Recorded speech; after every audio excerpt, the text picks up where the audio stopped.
All right, House of Payne fans, hope everybody's doing well.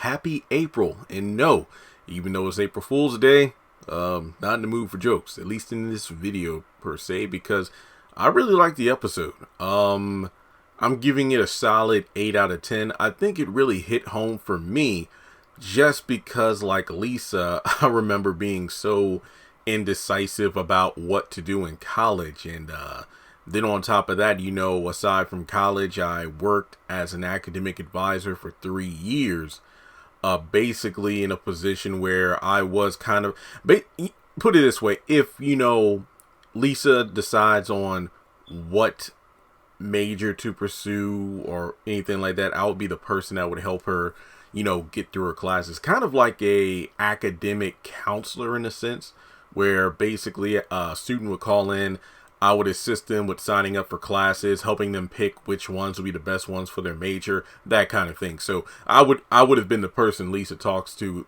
if she went to a school. And I think it says a lot about the importance of education. And I really think one of the highlights of the episode was definitely the scenes, or at least just the dialogue, when it was CJ talking with Lisa. So, like I said, I give this episode a solid 8 out of 10. You could argue it's filler. I mean, it's only episode 2 of season 11, and it's a bit wacky and ridiculous at times, a bit over the top, but it actually works because Calvin, Ella, and Curtis, technically speaking, don't appear in the episode. They appear in Lisa's imagination of what different career paths would look like for her. But in terms of the core characters, the story revolves around Lisa, of course, while it's CJ, Miranda, and Malik there to support her. So, aside from the dream sequences, the entire episode takes place at CJ's house, with a couple of stops over at Ella's and Curtis when there's, ooh, I wonder if I was a doctor or a scientist. So, Miranda's, holding the baby, and Lisa's kind of a running gag through the episode is Lisa being mad at Malik because in her dream he cheated by kissing another woman. And even though I made this video a while ago, Alexandria, the name of Alexandria Hernandez, I remember doing a video like, it would be interesting if she appeared like one episode or something. Malik's old flame, maybe she comes back to town for some reason, whether it be school or work.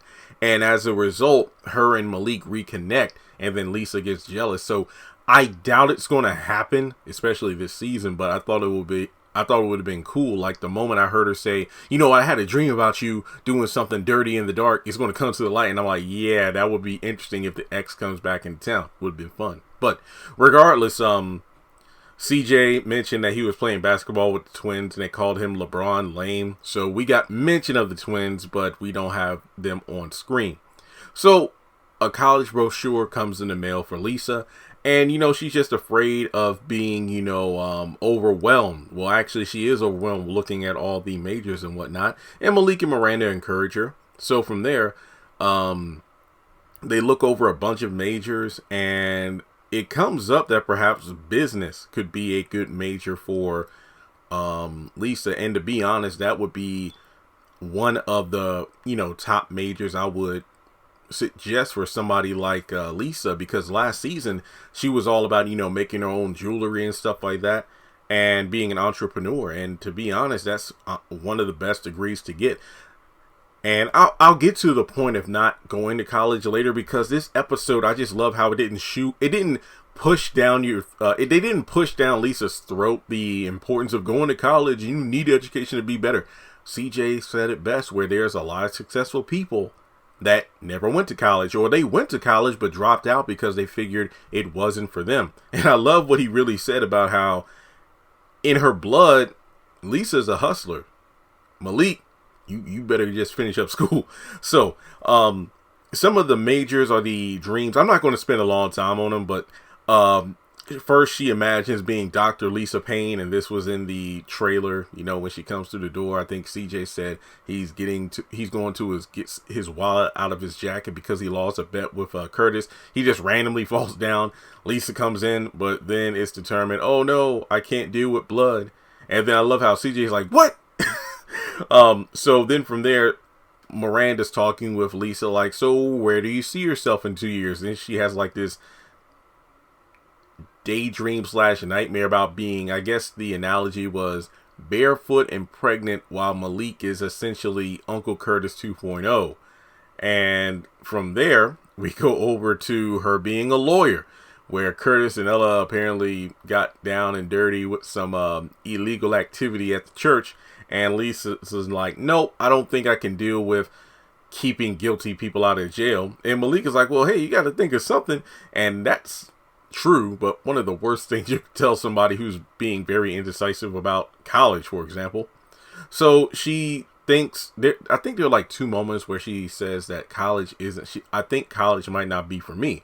And then, general science comes into the equation, and, she imagines being like a scientist who, I guess, triples Curtis's intelligence. Basically the part of the promo where Curtis comes into the house in the tuxedo and whatnot.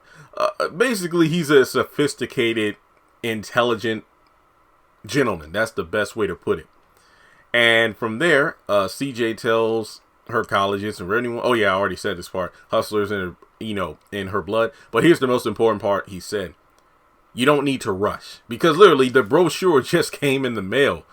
And I did like this one scene of, I think Malik and Lisa were in the kitchen. And, he talks about Gabrielle Union kissing her. Next thing you know, being choked by her in a porta potty. And Malik pretty much just says, hey, I support your dream of going to college, and you can do anything you set your mind to. And I love the part where it's like, yeah, you go to college, you get a job. No, I don't want a job. I want a career. I just love that moment, because that's a big difference.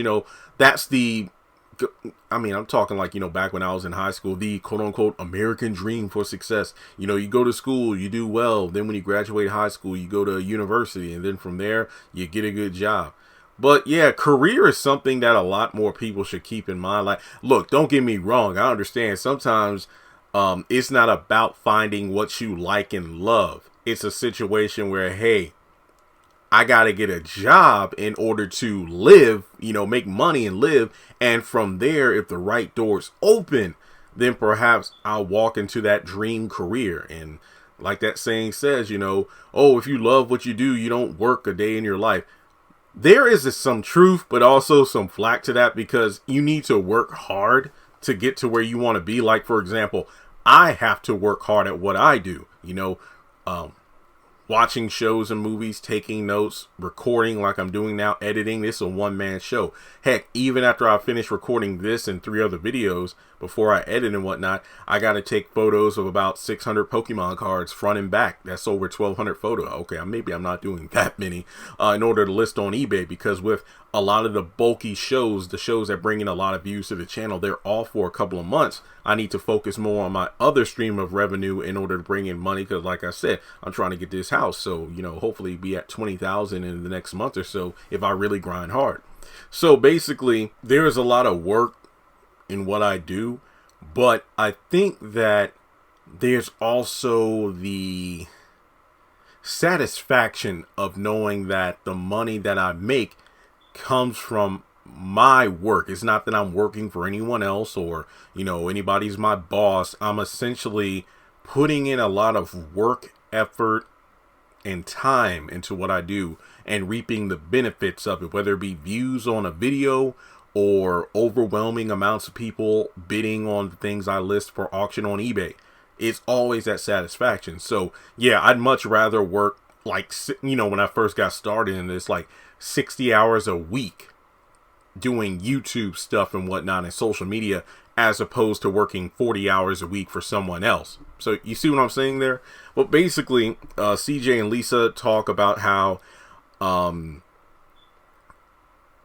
CJ really telling Lisa to take it one step at a time, which I love, because look, when you think about college, it's like, yeah, you know what, I want to go 4-year degree, then a master, a PhD, then master's. And then Malik earlier was like, kind of in the wrong order, but you're right. Yeah, you could put your mind in anything you do and accomplish it if you really try. And then CJ's like, because I want a PhD, DJ, DVD, Blu-ray. And I love how Malik, CJ's like, no, just take it one step at a time. And that's a good thing, because I remember one of my professors, because I was like, hey, I'm almost finished my degree, I'm going to get a master's.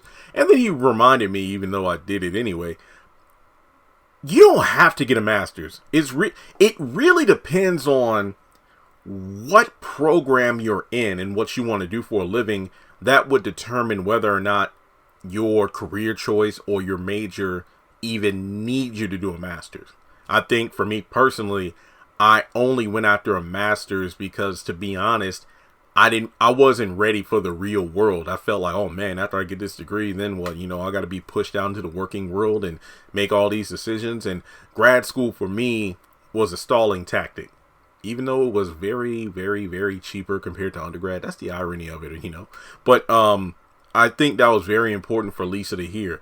And from there, it's like, hey, can I ask you a favor? Sure, what is it? Well, with me being in school, and then, of course, Malik in school, that means we're going to need you to watch the baby a lot.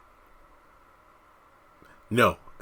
It's like, okay, fine. I thought I asked. Well, nobody's calling me Pop. The baby can call me Grandpop. Yeah, basically, it's like, yeah, if us in school, Pop's going to have to watch the baby a lot. And I love how CJ's like, yeah, he would, but nobody calls me Pop. So it goes back to the season 11 summary of, nobody calling CJ a grandfather. And it's interesting because in the conversation, when Lisa's asking CJ about decisions and life choices, like, I got 4 kids living in this house, 2 grown adults and 2 little gremlins and an invisible wife. Okay, I laughed at that, and I'm like, well, that actually does make a lot of sense, because Janine's never around. Obvious reason behind the scenes, the actress is working on other projects. So basically, the last thing he says is, don't graduate for Malik the boy. Self-esteem as low as it is, and I love him, but he's slow sometimes. Now, the final scene is a dream that CJ has about Lisa becoming rich and wealthy because she creates an app. And I think that Miranda says that she creates like a Tinder app for animals or something. And then at the end, he wakes up and is like, those kids going to be all right. So, what's my diagnosis for the episode? Yeah, it was good. It was just random fun. It really captured the core of House of Payne, if you ask me. A very good lesson about education, how college isn't for everyone. Hell, I think even Miranda or somebody mentioned the fact that, yeah, you know what? Hey, you definitely don't want to rack up student debt if you don't need to. But here's the thing. If I were her advisor and she was uncertain of what degree to get, I'm guessing that Lisa went no further than obviously high school, if she's talking about community college right now. And she's uncertain about what to take. And I doubt she took college level courses, even though at the beginning of season 10, she was just spitting out Shakespeare and other literature. So she obviously is more intelligent than most would believe, which is strange because, I don't know. I would sign her up for an interdisciplinary studies degree. I call that the Build-A-Bear workshop. That's essentially like to be completely honest, it's for those who just want to say, hey, I graduated, I got a degree. It's basically like a Build-A-Bear workshop where you can put in a little bit of everything. Hey, I want a little bit of science. I want a little bit of business. I want a little bit of religion. I say religion because Liberty University, it was kind of a thing. But that's the degree that's just like a general studies, if you will, degree where you can show employers, hey, I did go to a college. Here's my degree. And then you can add, imagine the degree being a pizza, and you can toss on whatever toppings you like. That's essentially it. But I think Lisa would really do well in the field of business in order to increase her entrepreneurial skills, because there are a lot of good classes that deal with that.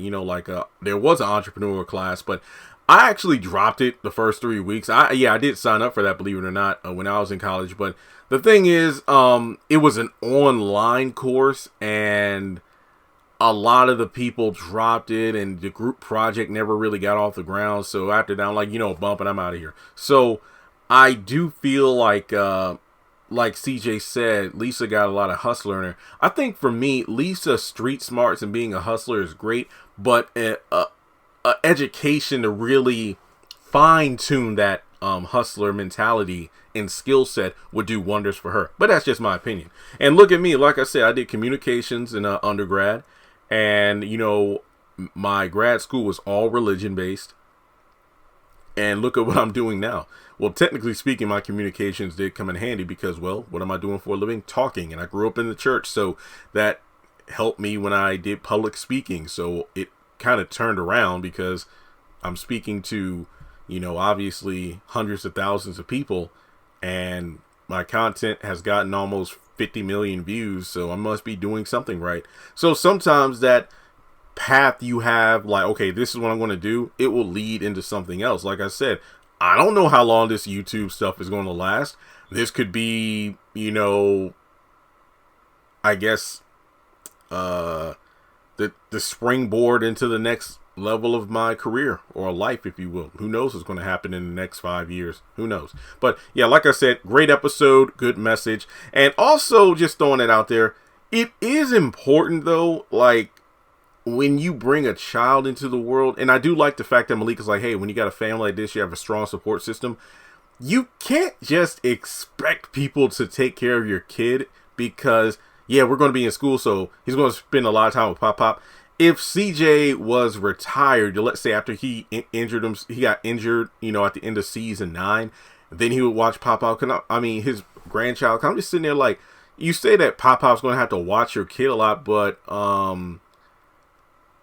he has a job too. But like everybody said, they work around it somehow. But yeah, and then heck, I think what would happen, even Peter Pan has a resume, and CJ was like, yeah, but don't think this is Never Everland because you want to get up out of here. So that's a very good point. As long as you have people working together to be a support system, it's going to work out fine. Also, Malik should definitely graduate first. That way one of them will have a solid career, so the other one can go to school and, one take care of the baby. But, they'll work it out somehow. But let me know your thoughts in the comment section below of what you thought of the episode. As always, hit the thumbs up button to show you like the video. Hit subscribe. Hit that bell icon and select all. That way you don't miss out when I post content on the channel. Follow me on social media. And with that being said, I'll catch you all in the next video.